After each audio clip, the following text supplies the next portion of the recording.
very delighted to be here and helping this great plenary session to be the moderator.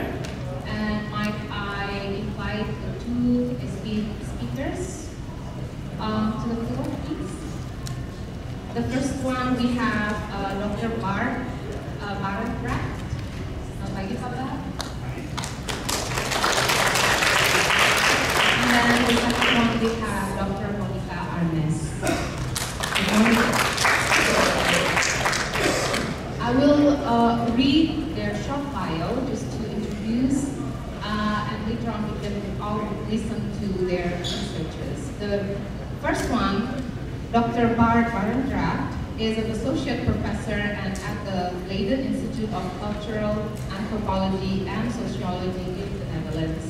At present, he is the Director of Studies and Lectures on Media, Youth and Digital Culture, as well as the Anthropology and Sociology of Modern Southeast Asian Culture and Society. He was until recently affiliated with the Articulation of Modern Project, a 4-year project funded by the Netherlands Organization for Scientific Research, which was hosted by KTLB. Within the framework of this project, Pak Bart is currently working on his monograph on what is the world's most popular commercial and gendered of Islamist music, nasheed, and the mixing of religion, youth, culture, and politics that has become so popular among Malaysian and Indonesian student activists. Let's give Pak Bart a very warm.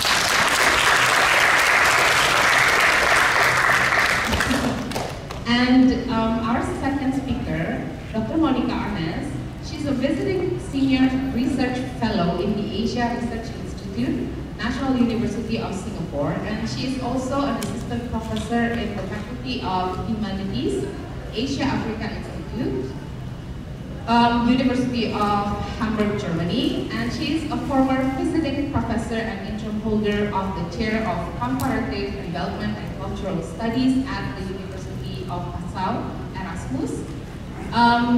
She's a guest professor at the University of Copenhagen and guest professor at Gajah Mada University.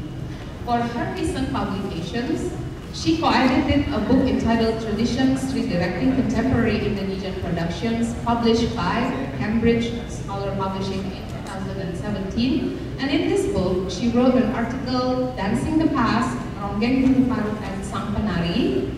And in 2016, she co-edited The Role of Religions in the European Perception of Insular and Mainland Southeast Asia, Travel Accounts of the 16th to the 21st Century, also published by Cambridge Scholar Publishing. Let's give her also a very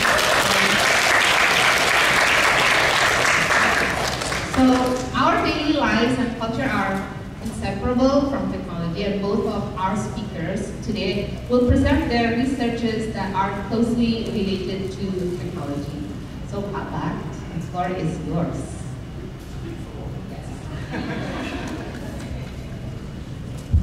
Thank you, Seth. Thank you all for being here this morning, still being here with us. Thank you for the organization as well, for inviting us and having us here. It's a great pleasure. I'm Bart Barendergt. You can call me Bart. I realize that the name Barendergt, it's a very Dutch thing to pronounce, so forget that. I'm a media anthropologist, so anthropologist by training, mostly looking at media, mostly looking at digital media as well. Very interested in digital technology and how the digital technology makes its way through particular cultures, how it extends certain cultures as well. Mostly working on Southeast Asia as well. Now, when I was invited, I thought, like, what should I do for a topic? Because I realized this was going to be a room with quite a lot of disciplines, a very mixed audience. So I thought, like, let's take a topic which at least provides us some common ground. Partly also for the participants in my own panel later on, things that you can use as a stepping stone to talk about. Also for the other people in the room, so I thought, like, let's talk about music. Because I saw there was not a lot of music yet in the program. Let's talk about a project that I did a few years back. That Silas was already referring to, a project that was hosted by Leiden University, but working together with the KTLB, the Institute of Southeast Asian European Studies. And I'm using this particular title, Articulating Sound Identities, Southeast Asia's Modern and Mobile Age in about 4 records. 4 records, of course, that's a bit of a silly thing to do.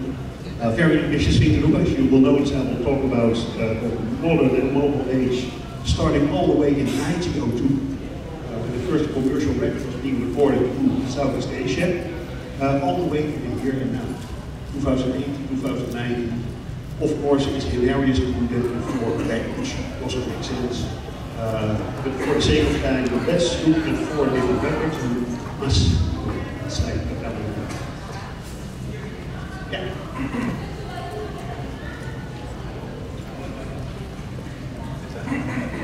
Yeah.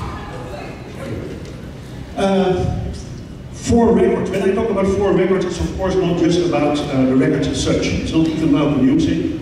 As you will notice, I will play some music. Also not nice to listen to somebody talk about music and not bored hear anything. At the same time, I'm very interested in what do these particular records represent. I brought today 4 records, 4 different formats as well. The first one that I will be talking about is a shellac disc, recorded back in the 1920s. A final single, recorded in the 1960s. Cassettes, talking briefly about the cassette era. And lastly, talking about a video that was only released in YouTube video and distributed through different social media formats. I'm mostly interested in what new media technologies do with people, with communities, how they tend to upshape certain conventions. And new media technology, you can discuss at length about it. For me, new media technology, every media technology, of course, has once been new. As long as people are still panicking about it, they're still discussing what are the kind of literacies that we need, what are the kind of conventions that we need, they for me are still new. And after some time we get used to things, they establish themselves, and I would stop calling them new. But every one of the technologies that I'm talking about, of course, has been new at a certain stage. This is a quote from Barendergt, a linguistic anthropologist, who's exactly after the same thing. Therefore, her new media technologies is not so much about the technology itself, but rather about what does it do to social relations, what does it do to the practices that need to engage in these technologies. What does it do to the kind of practices, for example, when you listen to music, you do so together, you do it on your own. Do you need expensive technology, do you need cheap technology? And those are the things that I'm mostly after. I'm interested in a process that we in our project, that we have been leading for 5 or 6 years, we call it close listening. And so we are listening to records, but not so much again to the music as such, but what does it represent? What were the conditions under which it was recorded? How were these records later collected by private companies, for example, or institutes? We also do a lot of reassembly. To the extent that we are not just looking at music, we are looking at musical notations, we are looking at advertisements, we are looking at photographs of particular eras, and putting those things together, and to hopefully say something about how people in that particular conditions were listening to music. If I talk about articulating sound identities, it may need a little bit of elaboration. We did this project, as we called it, not so much as an anthropological project, but we situated our project in what we call the borderlands of history, musicology, cultural studies, anthropology, looking from different angles, but especially being interested if you listen to Southeast Asia's modern era, and Southeast Asia's modern and mobile era, as we call it. Those are two different histories of Southeast Asia's 20th century. And can you really, by just listening to music, say that something else happened, then that's a typical kind of historical development we mostly talk about. There's the colonial era, then there's independence, there's the post-colonial era, and then there is the global condition. And thus it produces different histories once you look and listen to music. And so what we did is look at Southeast Asia. The project is very much focused on most insular Southeast Asia, I would say, Malaysia, Indonesia, Philippines, Thailand, look not so much at national borders, but what happens in between nations. It's no secret that up until the 1960s, pretty much of the Southeast Asia market was a very fluid market. The records that were being released were not only released so for, let's say, Indonesia, Asian market, but mostly released from Singapore but being consumed all over the Asian market. At the same time, of course, the records were not listened in whatever place throughout the Malay archipelago or the Philippine archipelago. It was mostly in, I would say, certain hubs, entertainment hubs, where people came together from different places, where media technologies were first introduced as well, and where people had the first chance to listen to it and feed it back into the internet for other people who listen to it. And so we are very much interested in this kind of in-between places, where people, technologies, new ideas came together, where the introduction of new media technology provided people with a chance to get used to those technologies as well. Now, this is the kind of historical timeline we came up with after 6 years working on the record collection we at least at our disposal in Leiden library, where we were collecting records, shell-outs, cassettes, and the like. I will give you a few examples using one record for each of the different eras. As you can see, you're talking about 4 different historical junctures, as we call them.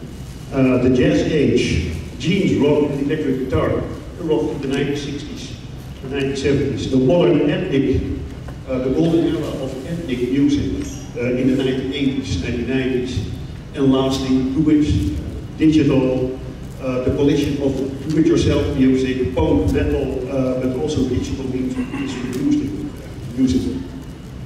What a sound! I can hardly. Yeah, that's the moment where I don't even listen to myself. If you can hear me, that's it.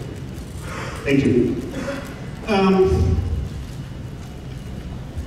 If I'm talking about a modern era, some of you may be wondering, but what does it sound like? Modern music, and how do you define modern music? In our project, it's actually 3 different criteria. First of all, for us as anthropologists, we are not so much interested in the typical definitions that most sociologists would use. Bureaucracy, nationalization, rise of capitalism. We are much more interested in the kind of stories people tell each other about how it feels to be modern, how it smells to be modern, how it dress up as a modern person. What does it sound like if you're talking about modernity? And so for us, modernity is very much about a very subjective experience. How do people think to each other about what modernity sounds like or looks like? And we are looking both at lyrics but also listening to music. How does music sound to be modern? It's mostly about novel technologies, I have to say straight away. It's about the amplification of music, the use of synthesizers or samplers, and things that are seen as very iconic technologies. If you certainly can download music through MP3, it's very much for a lot of people about modern technology, as long as it is. And so we're interested in this kind of discussion, what makes music modern if it comes to technology as well. It's very much about genres, you will notice. At the moment that technologies are introduced, you will notice that there's a lot of new genres suddenly emerging out of the blue. People need genres to keep track of what is happening, prepared people and entertainment. A lot of these genres have the adjective modern as well. Gonjong modern, dangdut modern, reggae modern. Certainly people talk about everything as if it is modern, you could say. And if I say about sound identity being articulated, for me it's mostly in the sense of Stuart Hall, using articulation. And not so much only emphasizing certain things, but connecting certain things that are familiar, certain languages, connecting it to a strange language, certain musical vocabularies, connecting it to other musical vocabulary. The same also for technologies. A connected technology that you already have made your own, but linking it up to new technologies. That's for me articulating modernity. I will give you 4 examples of what modern sounds may have sounded like in different periods. For those of you who are interested in things like, hey, I need to read something more about it, we have published on the way quite a lot of open access publications that you may want to consult, in which different people have been writing about different eras, different genres.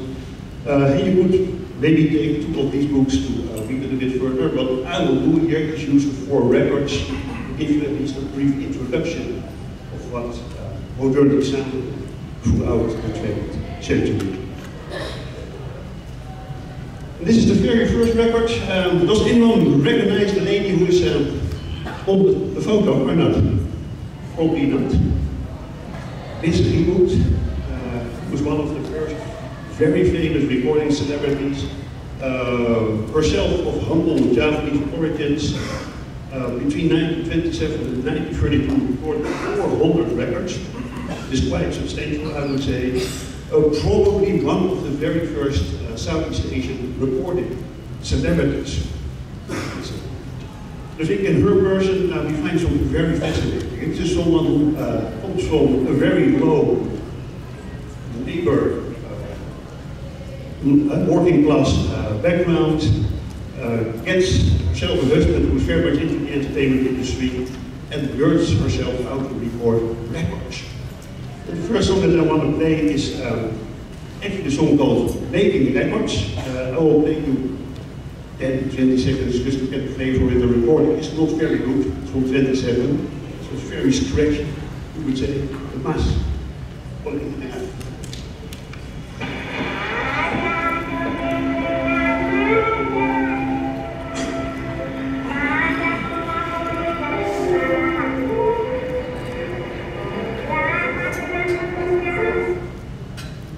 Well, that was very quick, right? Thank you. And this is records which I would say is typically a record from what most musicologists would call the jazz age. And the jazz age, named after the famous novel by Scott Fitzgerald, the jazz age, is pretty much the period in between the wars. The Second World War and the First World War, when people all over the world start experimenting with not only jazz music, but music to dance to. Think about rumba, tango music. But here in Indonesia also poncho, poppel dances that you dance in between the sexes to this music too. And Miss Ibu was certainly somebody who pioneered this kind of music. And what you heard was not so much jazz music proper, I would say, like some people would maybe even recognize it as light opera music. But in her lyrics, she talks about the conditions of making records. Imagine, this is a person who is used to sing every evening in front of a venue like this, improvise, use pantu versus to improvise and say something about the social conditions of that era. Now she is suddenly limited to 3 minutes of recording. And she has her way out of it and still do something nice with it. And so this 3-minute song, probably when you listen to the lyric, is very much about the condition of making such a record. It's very much commenting on a German engineer who's in the room, Max Bergman, who's recording the music, making fun of the guy, like he's trying to put it on record. Now, why do I think Miss Reboot is such an interesting case? Because she is probably not only one of the very first Southeast Asian recording celebrities, she's also a very good example of the female voice being amplified. Women being recorded on stage, women being recorded for the radio. It's something which until that time was not very familiar yet. Yes, we did have examples of traditional art where women were really good on stage, but their voices were very soft timbre. You could hardly hear what they were singing about. And recording technology actually facilitated the female voice to the extent that they were being made to listen to music. Now, that's easier said than done. It also led to a lot of confusion. In the case of Miss Reboot, we know that a lot of people have, for example, problems with putting her in the right place. What was she? Was she indeed a Javanese woman singing international songs? Because she recorded in Turkish, in German, she did even Dutch songs. And she was also one of the very big number of misses who made people speculate about, are we listening to European singers? Or are we listening to Indo singers? Are we listening to Eurasian singers or Indonesian singers? Being played on the radio, it led to a lot of racial confusion as well. People feeling very uncertain, very nervous about, hey, are we listening to white music? Are we listening to Asian music? That's a thing that I would say is pretty much common for most of the jazz age. Black people recording white music, white people recording black music. And May Wong, which some of you may recognize, was a Chinese-American with, for example, black music, which also led to a similar confusion about what is the kind of music that we are actually listening to. It also led to a lot of gender confusion. We have a lot of accounts, for example, of upset wives complaining that their husbands are listening all day long to females being put on record. And imagine if you have a Japanese household, suddenly a record playing, standing on the veranda, and another female voice intruding the household, which can be very much confusing as well. At the same time, we shouldn't be overestimating the power of the female voice, I would say. And be very careful there. We did a very nice study 1 year back, me and Andrew Weintraub, a musicologist, writing about the female voice in various Asian societies. And if you look at the female voice, don't confuse it automatically with empowerment, I would say. And there's some very good examples of women who indeed, because they were being amplified, because they were being recorded, they made us very big in the entertainment industry. And some of you may recognize this woman here, Lata Mangeshkar, the Nightingale of Bollywood. For over 40 years recorded music and really gave herself quite a presence, I would say, in the entertainment industry. May Wong, that I already referred to, was a big star of the silent movies. But once recording technology came out, her voice was being recorded. Nobody wanted to listen to her anymore, simply because her voice was not the thing that people expected. Actually, people heard. And so in her days, recording technology didn't empower, didn't provide her with a voice, but exactly the other way around. Like she was soon forgotten. And it's important to keep in mind if you say, like, and provide music, provide people with a voice. Who is giving a voice? What kind of voice are they giving? Are they singing their own songs? Are they singing something else? A song to bring it melodies? There's a lot of discussion there, of course, as well. And sometimes we lose the particular her voice in a far too easy way, I would say. Somebody gave a voice. Let's move to the second record. How are we doing for time, Silas? Always. Okay, good. Second record, of course. The second record is from the era that we would like to refer to as James rocks and electric guitars. What I would say music journalists all over the world describe as the roaring 1960s. And when it all happened, of course, if you ask me what really happened there, it's mostly the childhood of this music journalist happened. That's why it's an era that is so much romanticized, I realize most of the time. It's mostly an era also that if you are doing the work that we are doing, writing about music, anthropology of music, sociology of music, is seen through the lens of music journalism. And music journalism has this kind of inborn tendency to gender certain genres. Like if you talk about what is so roaring about the 1960s, rock and roll. There was also a lot of pop music, but pop music, it's a bit early back. It's not really the cool thing to do. And so you notice that in most of Southeast Asia also, genres got coded by gender. Pop was the domain for female voices, rock and roll was very much like the male chauvinist thing to do. And if you were a girl, the only thing that you were destined to do is become a groupie, you might say. It sounds very bad, but of course, the fair amount of trashy guitar, all female bands, it's mostly still the domain of men, at least if you read male music journalism. And we often like to refer to the 1960s as the roaring 1960s. If you listen to most of these records, actually you can be quite disappointed. A lot of these records are actually the result of state interference into the domain of popular culture. A lot of people remember in the 1960s who point to example Sukarno, his famous knock-nick-knock speeches people call it, who's plus being detained because he had the long hair. Actually, the story of rock and roll in the 1960s is pretty much a different story if you look at the records. It's a story of the new order inventing rock stages and bringing rock and roll music on stage to promote the message of the Word of God. It's a story which we all too often forget. It's a story that needs to be accounted for as well. If I talk about sound identities in the 1960s, it's mostly about youthful identities. And the whole invention of youth music, pure culture as youth culture, pretty much happens in Southeast Asia in the 1960s.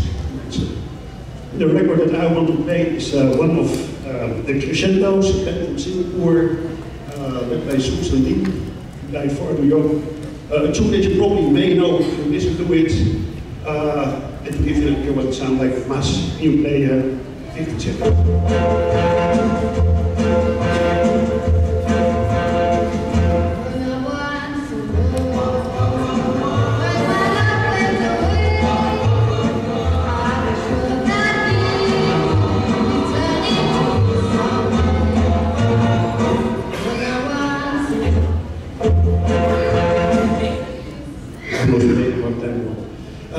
It's typically a single that will be referred to as pop, yeah, yeah, yeah, yeah, yeah, after the famous Beatles song, She Loves You, yeah, yeah, yeah. Also known as Shadow Sound, it was a Tim Rickard, came in 1961 from Singapore, did a famous concert, and ever afterwards a lot of so-called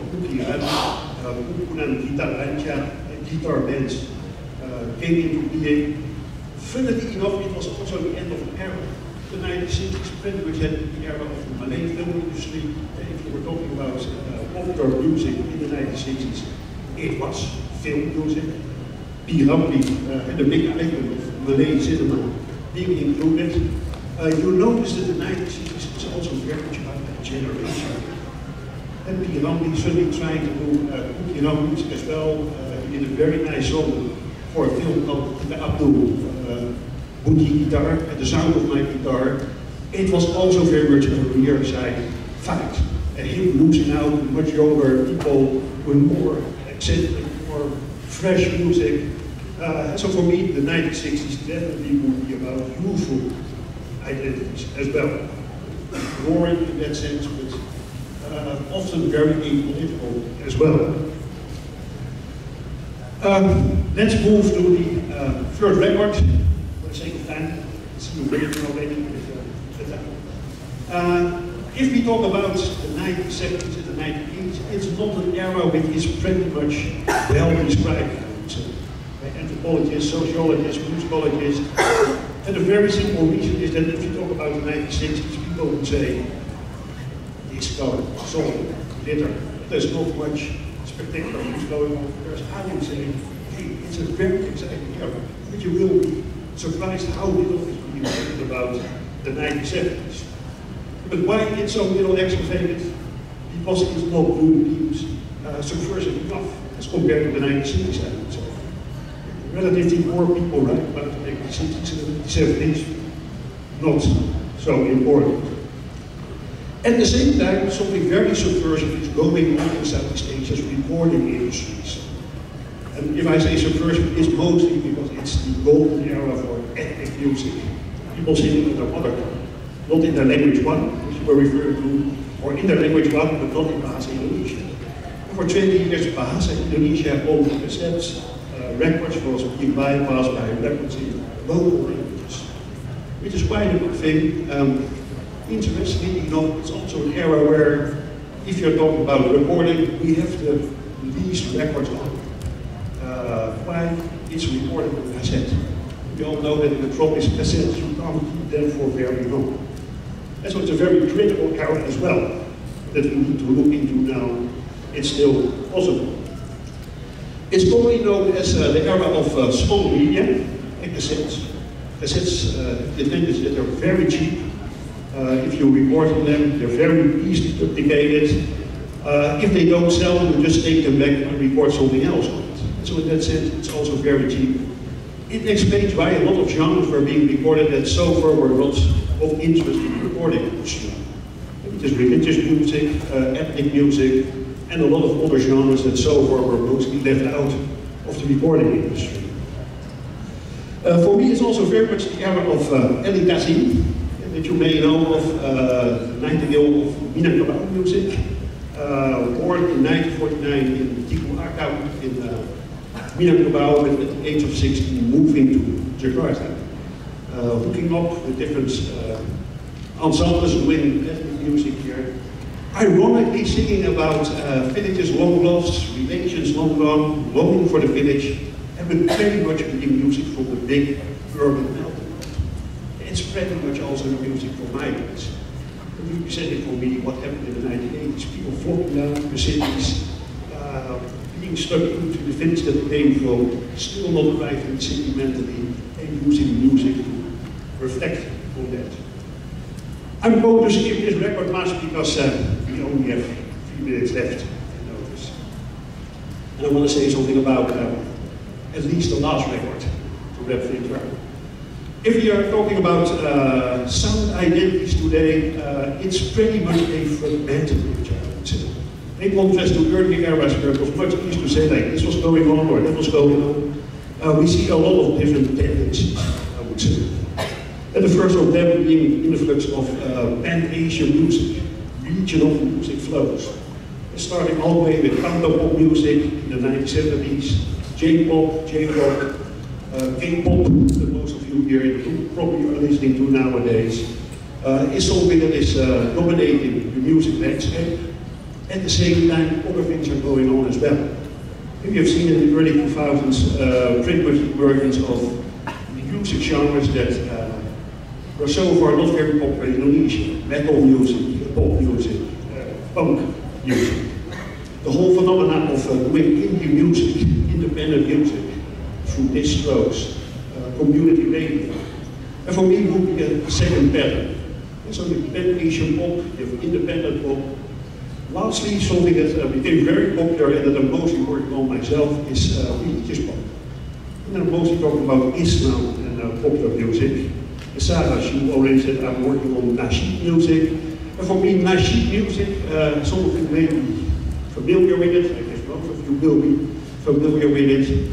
A music that, if you ask people, stems all the way back from the Prophet Muhammad, when he had to flee from Mecca to Medina, was welcomed by a group of women singing an anthem for him, which was called the very first nasheed, taken up by all sorts of social movements through time, Intifada, the Muslim Brotherhood, later brought by Indonesian and Malaysian students to Southeast Asia, where it became really a commercial recording genre as well.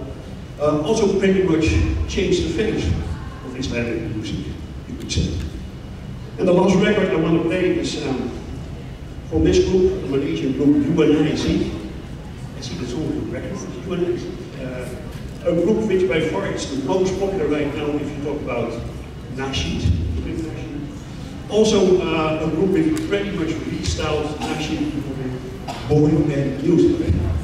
And the reason for mentioning them here is because I think like this is a very nice example of combining the three trends. How Islamist music has become a Pan-Asian music.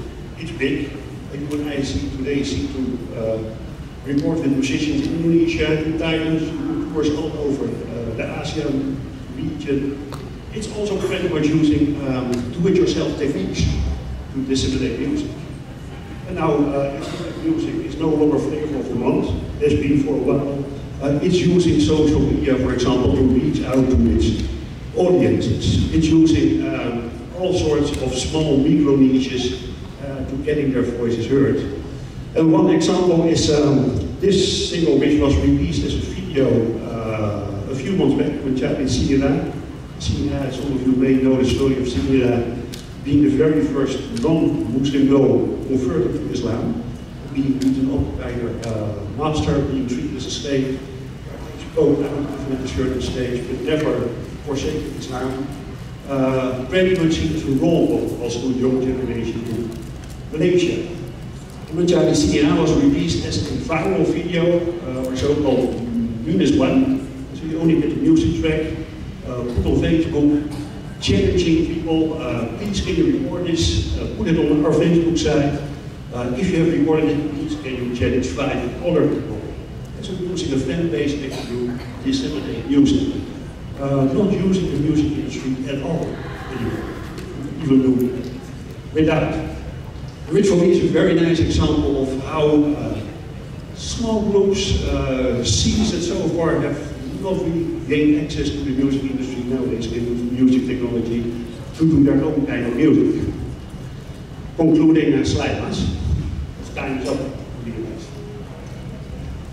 Now, this was a very brief talk about 4 records. Of course, it didn't make sense to present like a whole era with just 4 records, I realize. At the same time, I think records are good to think with. Me as an anthropologist, using records has been very successful in getting people to talk about history, about stereotypes, gender, in ways that otherwise wouldn't be possible. At the same time, some interesting things are happening, and probably leaving you with some questions, as you also did. It would be good for a discussion, I think, that I still can't really put in place. And because we have been trying to do our best to listen to how other people have been listening to the 20th century, Southeast Asia, modern and mobile age. At the same time, a lot of things still escape the money. And for example, records do tell tales, but we all know that a lot of things that were very popular at a certain stage were not even recorded. And the interesting thing is that a lot of things that, for example, we heard on radio were never recorded at all. Why not? Because they were nearby musicians that were very cheaply paid, asked to do a performance at night, but not interested to put them on record, because the things they were doing were far too risky, for example. It will be very difficult to estimate and listen to this particular songs that were being played on radio. And we don't have recordings of radio in the 1940s or 50s or 60s for that sake. We know that a lot of things that were being listened to are listened to in very different ways. And the greatest stereotype, for example, is always dangdut, I would say. And like if you go to a dangdut concert, most people listening there are young men who would rock at dancing. There are most people buying records or cassettes, or actually women sitting back at home, listening to the records. And so just listening to records, you may get a different picture of how music has been listening to. And then one thing lastly, a lot of time when we talk about music, people come up with stories that don't match the records. For example, there is this folklore that during the New Order, Chinese popular culture was totally absent from public space. And people couldn't do things in Mandarin, they couldn't do things in Hokkien. There were no things being published in Chinese characters. If you look at records, you get a completely different story. There's a very amount of Chinese language music being released from the 70s onwards all the way through the end of the New Order. And so records in that sense do tell quite a different story. We'll leave it here.